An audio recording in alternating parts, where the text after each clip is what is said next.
Bonjour, mesdames et messieurs et mesdemoiselles. C'est Lucie Larry Johnson. C'est un ex-conseiller de la CIA et un analyste aussi très pertinent qui a les yeux très aguerris. Il vient de faire une sortie sur les attaques massives des missiles iraniens sur l'Israël. Et cette sortie, elle est complètement folle. Et je crois d'ailleurs que M. Benjamin Netanyahu, il doit jeter un coup d'œil sur cette analyse, sur cette sortie de M. Larry Johnson. Parce que c'est un avertissement qu'il vient de faire. En fait, M. Larry Johnson dit tout simplement que l'État hébreu ne veut tout simplement que l'on sache que les missiles iraniens ont déjoué le dôme de fer, le fameux système de défense de l'Israël. Et que l'État hébreu ne veut pas qu'on sache que les missiles ont atteint leur cible. Mais lui dit qu'il sait, qu'il a la preuve, et qu'il a déjà vu des vidéos très pertinentes qui prouvent à suffisance que le dôme de fer a été incapable d'arrêter les missiles iraniens. Et que les États-Unis sont incapables de reconstituer ce système de défense afin de permettre à l'État hébreu de déclarer une guerre d'usure à l'Iran. Et donc, mesdames et messieurs et mesdemoiselles, c'est une situation complètement dingue. Vous savez, ce système d'homme de fer qui a longtemps été vanté, longtemps on a fait son apologie, c'est un système inviolable, c'est un système hors norme, c'est un système que le monde entier n'a pas, même les États-Unis n'ont pas ce système. Finalement, ce système n'a pas résisté. Mais je vous demande d'abord de partager la vidéo dans tous les groupes possibles. Nous allons voir en détail, mot par mot, phrase par phrase, la sortie de M. Larry Johnson. L'heure est grave. Mesdames et messieurs, alors, M. Johnson nous dit ceci. L'Israël ne veut pas que l'on sache que l'Iran a pu pénétrer son système de défense aérien. Il continue.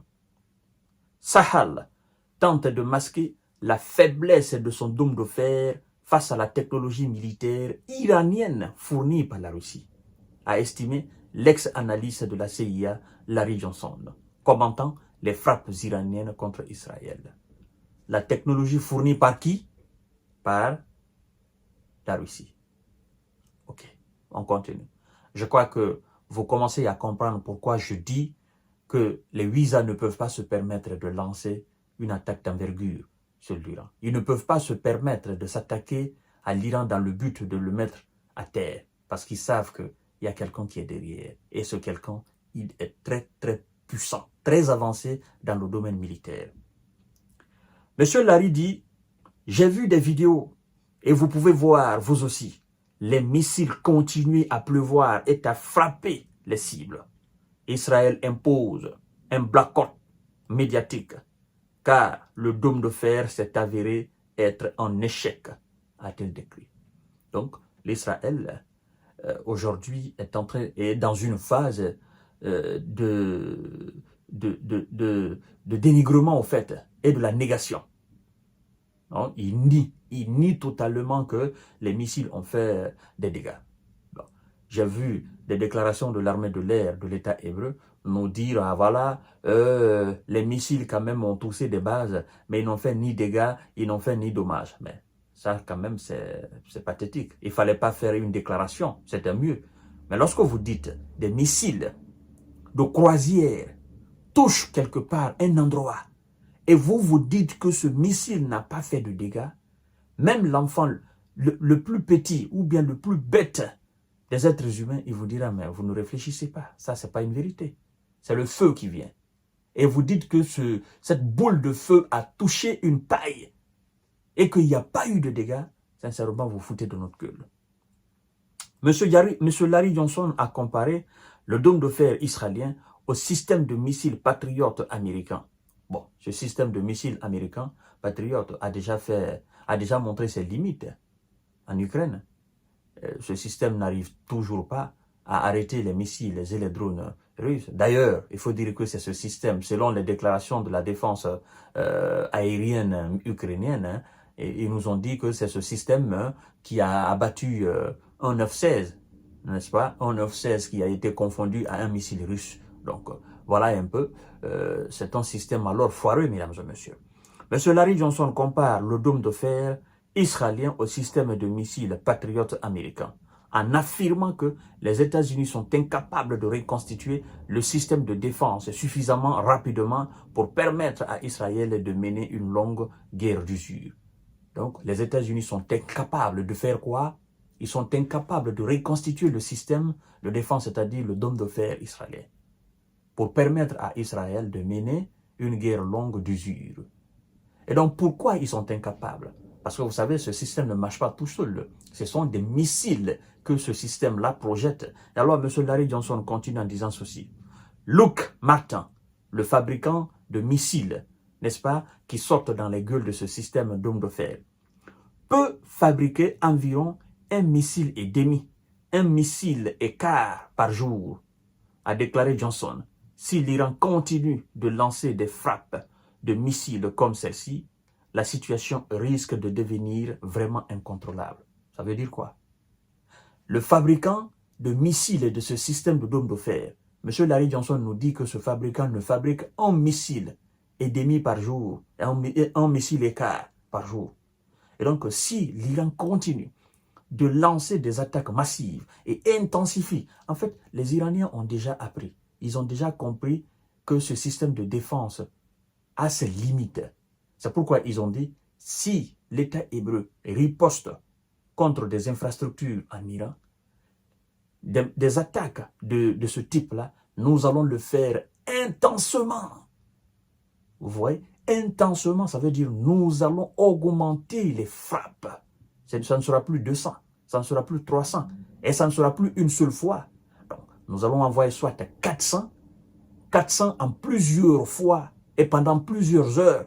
Parce que je vous ai dit la fois dernière, ces gens, ils ont des multitudes de ce missile chez eux. Parce qu'ils savent, ils se préparent conséquemment à quelque chose.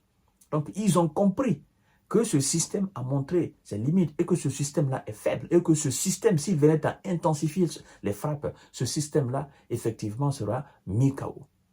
D'ailleurs, M. Johnson nous dit, c'est un ex-conseiller de la CIA, M. Johnson nous dit que les WISA sont incapables de reconstituer le système afin de permettre qui? Afin de permettre à l'État hébreu de mener une guerre longue et d'usure. Ouais. Donc, il faut prendre le temps, reconstituer ce système et fabriquer plus de missiles qui sortent de la gueule de ce système pour faire face. Mais, vous savez, entre ce système et les missiles qui viennent, l'écart est grand. Le système a un prix énorme d'hommes de fer. C'est un système qui coûte énormément cher à l'État hébreu. Et donc, à chaque défense, chaque attaque de l'Iran, l'État hébreu dépense énormément de millions d'euros pour repousser ou pour tenter de repousser les missiles. Et les missiles là, ça coûte combien? Les drones, ça coûte combien? Ça ne coûte pas énormément de choses à l'Iran. C'est là la différence. Alors, selon l'analyse, l'Iran a été contraint de frapper l'État hébreu après de fortes assurances des États-Unis selon lesquelles l'État hébreu cesserait ses attaques contre ses voisins après avoir éliminé le président du bureau politique du Hamas, Ismaël Haniyeh. Vous comprenez? À Téhéran, en juillet. Et le secrétaire général du Hezbollah, Hassan Nasrallah, la semaine dernière. Cependant, Téhéran s'est assuré qu'il n'allait pas frapper et courir le risque d'éliminer des centaines ou des milliers de civils de l'État hébreu. Note l'analyse. Il n'allait pas agir comme l'État hébreu agit. Vous voyez? Donc, l'analyse nous dit quoi? Il dit, avant de faire la frappe, l'Iran s'est assuré que là où il va envoyer les missiles, ça ne va pas éliminer des milliers ou des centaines de, n'est-ce pas, de personnes en Israël. Et donc, il dit tout simplement que l'Iran ne va pas agir comme fait l'Israël. Mais ça, c'est pour le moment. Ça, c'est pour le moment. Par contre, si l'État hébreu venait à passer à la vitesse supérieure, ben, l'Iran ne va pas aussi calculer si mes frappes, là où je frappe, là, ça va éliminer des civils ou pas. L'Iran va répliquer proportionnellement à la riposte de l'État hébreu. Vous voyez, mesdames et messieurs. Donc, dans cette histoire, il y a quelque chose de très complexe. Et vous voyez là pourquoi les 8A sont en train de temporiser, malgré les nombreuses déclarations, malgré les déclarations de riposte de M. Biden qui ont augmenté le prix du carburant. Donc, il va de l'intérêt. Il va de l'intérêt de l'Iran, mais aussi de l'Israël. Il va de l'intérêt de l'Israël et de l'Iran de cesser. OK? De ne pas occasionner un affrontement là, parce que ça sera tellement dévastateur que vous ne pouvez pas imaginer. Je vous donne rendez-vous tout à l'heure pour notre série d'informations décortiquage. Partagez la vidéo dans tous les groupes possibles. Merci beaucoup.